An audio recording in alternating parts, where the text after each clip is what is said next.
Hello, this is Ms. Bullock. I'm going to be starting with number 29 on your semester exam review packet. We'll be kind of going through the answers. I'm going to keep a timer um, on my screen. It's just for me. It's not for you. The videos, if they're too long, they take too long to upload. So I'm just going to kind of attempt to just kind of keep this up here. You guys can ignore it. That's again not for you. It's just for me to. If you have me in class over the last couple years, you know that I tend to ramble. So, okay, so we're going to start with number 29. We are still working in the, let's see, which unit was this? Okay, so we're starting with PERT. Okay, so a full swimming pool has 7,600 gallons in it when it begins leaking at a continuous rate of 7% an hour. Okay, there's a key word in here, which my thing is hiding, but it says continuous. Whenever you see that word continuous, you're thinking P-E-R-T. Okay, so the amount that's going to be left, you're always going to use the word, is PERT or P-E to the R-T power. Okay, so we've got a couple questions here. How many gallons of water will be remaining in the pool after 5 hours? Okay, and then we want to round our answer to the nearest whole number of gallons. So we're going to round to the nearest whole number here. All right, so we need to think about what our equation might be because we want to go evaluate 5 hours. We need to figure out what these other variables are standing for. Okay, so let me kind of bring it down here. I've got A equals. Okay, so my T, you could probably guess, is almost always time. Okay, R is going to be my rate as a decimal. Okay, and that's something that a lot of students will kind of goof on. They will put 7 in there instead of 7% as a decimal. So that's something to watch out for. And then your P is your starting amount. So that's going to be the initial amount of water. And then the A is going to be the ending amount. Okay, and we know that E is just E. It's our number. E is kind of like pi, right? Where it's a number, but it's also, is represented by a symbol. Okay, so now that we kind of know what everything means, let's see if we can kind of come up with an equation here to evaluate. So I want to know the amount that's going to be in the pool. We know it started with 7,600. I know it said continuous, so I've got to use the number E. And I know it's 7%, which is 0.07, but I'm going to come back to that in just 1 second. And I know it's 5 hours. Okay, the problem is if I put it in like this, it's going to increase. So because it is leaking at 7%, our 7% has to decrease. It's going to be a negative. Okay, so let me get out my calculator and we will evaluate. Okay, so I'm just going to plug in here. So second E is second ln. And then I'm putting the multiplying here in one big parenthesis. So be super careful about that. You have to make sure that that whole multiplier of that exponent is in one parenthesis. If I hit enter, here I get it, but I'm supposed to go up to the nearest whole gallon. So my 0.6 here is going to bring that to 53.56.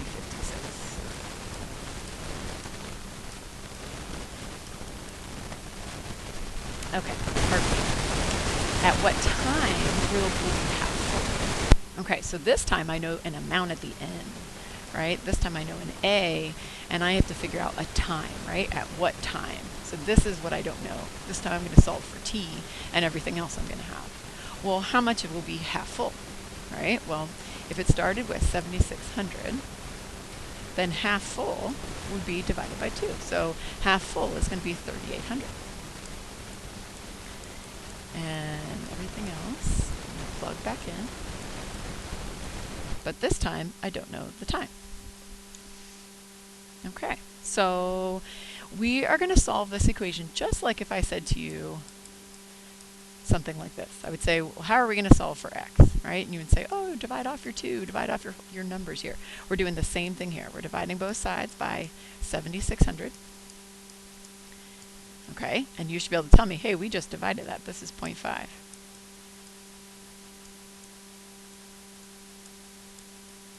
That is a negative there. I know it's a little sloppy. Okay, So now we've got it down to a logarithm, and my e here is what I need to try to get rid of, right? Because I need to get I want to try to get this t here. So what we're going to do to get rid of an e is its opposite operation. We're going to kind of take the ln of both sides, the natural log. A natural log of an e is going to cancel it out. And over here I'm going to have the natural log of 0.5. I'm going to divide both sides by negative 0.07. And this should tell me, it says round answer to 3 places after the decimal point. Okay, so I'm going to do ln, or the natural log, of 0.5 divided by negative 0.07. And we have to go 3 places, 9.902.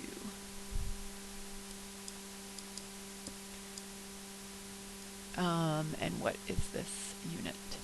Is this minutes? Is this hours? What are we talking about here? Hours.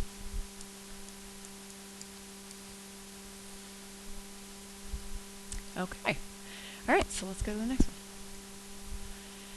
Okay, the percentage of adults' height obtained by a boy X years old. So X is going to be our age, and percentage of the adult height. So, you know, how much of a percentage of the adult height is the child. Okay, so that's going to be my f of x, right? So if I know a percentage, that's my f of x, or my output. And if I get an x, or an age, that's going to be what I put in here for x. Okay, approximately what percentage, so I'm trying to find the f of x, right? That means this is what I'm looking for, of his adult height at a 9-year-old. Okay, well, that means x is 9. So for A, this sounds pretty easy. All I'm going to have to do is evaluate. Oh, I just noticed this says no calculator.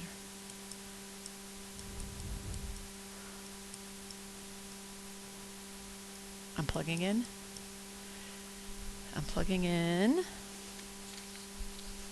9. Okay, and then we're going to say, we're going to simplify from here. Okay, we need to think about this is log 10, right? And what is log of 10?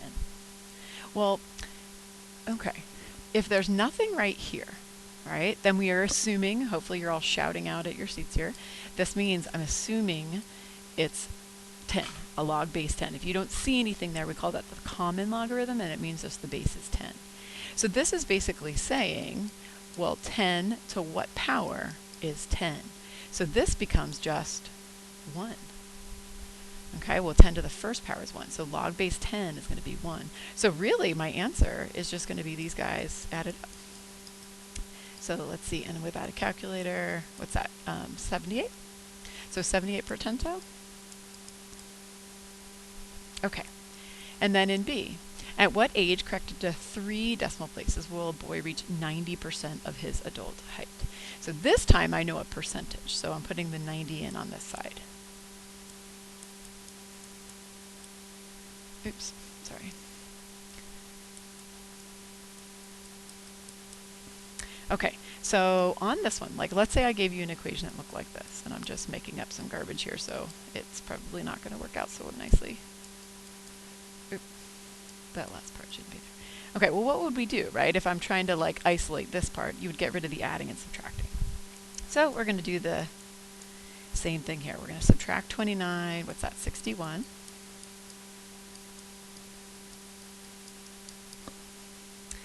Okay, and I'm going to divide away the 49. Now that is not going to be pretty, so I think I'm going to leave this as a fraction, especially because I'm not supposed to use a calculator. So I'm going to leave this one as 61 over 49.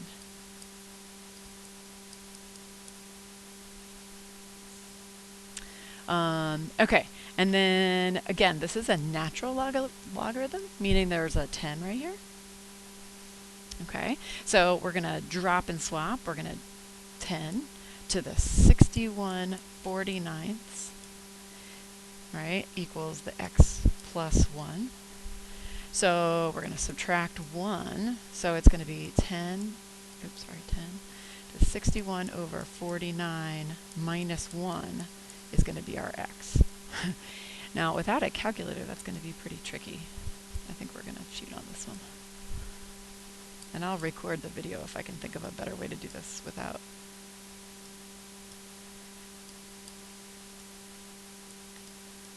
So there's that, and then minus 1.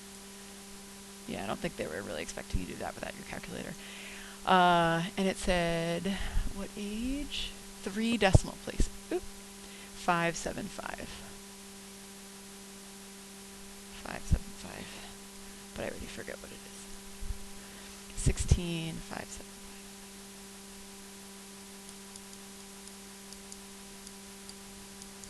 So basically a 16-and-a-half-year-old would be about 90% of his adult height. Okay, I'll try one more and then I'll probably have to swap it up here. Okay, so this one, it says eliminate the parameter for this one and the next one to find the relationship. Okay, and again, you can see this is no calc. All right, so in order to eliminate the parameter, these are parametric equations, meaning this is the equation that tells us about the horizontal change, and this is the equation that tells me about vertical change, both related to time. Okay, so these kinds of equations have 3 variables. Okay, so and what we're trying to do is eliminate that parameter t. So this is generally a 3-step process. Number 1 is to take the x equals equation and solve it for t. So I'm going to go ahead and divide both sides by t, and I get t equals x over 3. Once I've done that, I'm going to go plug it in to the second equation. 6 x over 3 minus 7. And then step 3 will be to simplify. So 6, like you could make this like 6x over 3, or you could think of simplifying that, and I get 2x minus 7. So there is the problem eliminating the parameter. And maybe I'll do one more of those. Okay, so let's do this again. We're going to say, okay, take the x equals 1. Sorry, that's a t. We're going to subtract 4. I'm solving it for t. I'm going to divide everything by 2. You can make one big divide by 2 on this side, but a lot of my students were having a hard time with this part right here. So some of them I suggested, well, hey, why don't you just divide them both separately? Okay, then go plug this part, into the other one for t. So 4, 1/2 x minus 2, and then plus 5. So my last step will be to simplify, so I'm going to distribute. So half of 4 is 2x. 4 times 2 is 8. Bring down my plus 5. Collect these 2. 2x minus 3. And with no calc, that's the way we're going to do it. Okay, I'm going to stop.